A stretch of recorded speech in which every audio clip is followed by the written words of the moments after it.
اگر آپ میں سے کسی نے حج بیت اللہ کی زیارت آپ لوگوں کو نصیب ہوئی ہو تو صفا مروہ پر یہ دعا بہت بڑے اس پہ لگی ہوئی ہے، مطلب آتے جاتے کہ یہ دعا پڑھی جائے اس پر، کیونکہ صفا مروہ بے شک اللہ تعالیٰ کی نشانیاں ہیں، اور یہ آپ سب کو پتہ ہی ہوگا کہ یہ حضرت حاجرہ علیہ السلام جو تھی حضرت ابراہیم علیہ السلام کی زوجہ محترمہ، اور حضرت اسماعیل علیہ السلام کی والدہ، جب پانی نہیں تھا کس طرح انہوں نے صفا سے مروہ تک 7 چکر بھاگ کے لگائے تھے پانی کے لیے، کہ ان کے پاس جب حضرت ابراہیم علیہ السلام ان کو اس ریگستان میں چھوڑ کر چلے گئے تھے، جو بھی ان کو توشہ اور پانی دیا ہوا تھا وہ ختم ہو گیا تھا، اور پھر اس کے بعد جب حضرت اسماعیل علیہ السلام پانی کے لیے بلک رہے تھے تو کس طرح اس ماں نے 7 چکر بھاگ کر لگائے، اور ایک جگہ سے چڑھتی تھی دوسری جگہ ریگستان تو اس کو کچھ نظر نہیں آ رہا تھا، اور 7 چکر لگانے کے بعد وہاں سے آب زمزم کا چشمہ پھوٹ پڑا۔ حضور صلی اللہ علیہ وسلم فرماتے ہیں کہ بی بی ہاجرہ نے جب پانی پھوٹتے ہوئے دیکھا تو جلدی سے اس کے ارد گرد ہے نا پہاڑی سی بنا دی،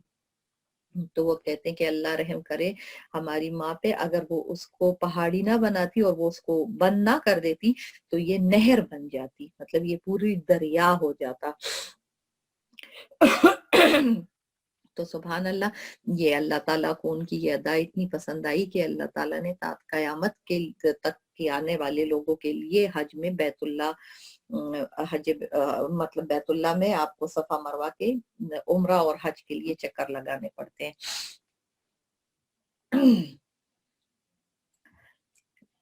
ان الذين يكتمون ما انزلنا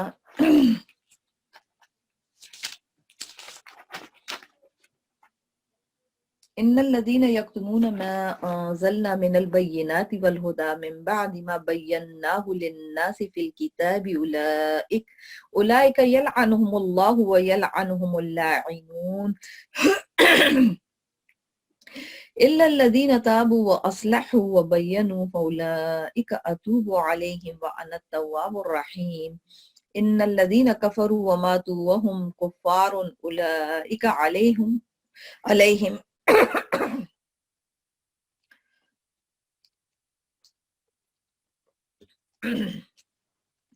أولئك عليهم لعنة الله والملائكة والناس أجمعين خالدين فيها لا يخفف عنهم العذاب ولا هم ينظرون وإلهكم إله واحد لا إله إلا هو الرحمن الرحيم۔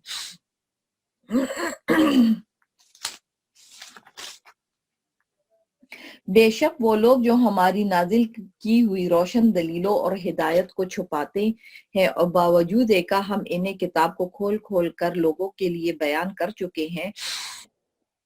تو ایسے لوگوں پر اللہ بھی لعنت بھیجتا ہے اور دوسرے لعنت کرنے والے بھی لعنت بھیجتے ہیں۔ ہاں وہ لوگ جنہوں نے توبہ کر لی ہو اور اپنی اصلاح کر لی ہو اور چھپائی ہوئی باتوں کو کھول کھول کر بیان کر دیا ہو، تو میں ایسے لوگوں کی توبہ قبول کر لیتا ہوں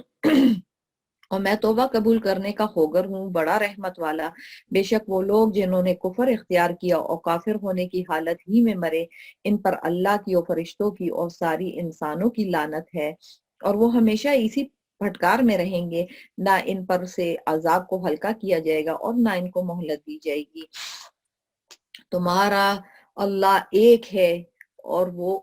تمہارا خدا ایک ہی اللہ ہے، اس کے سوا کوئی اللہ نہیں جو سب پر مہربان بہت مہربان ہے۔ ان فی خلق السماوات والارض واختلاف اللیل والنہار والفلک التي تجری فی البحر بما ينفع الناس وما انزل الله من السماء من ماء فأحيا به الأرض بعد موتها وبث فيها من كل دابة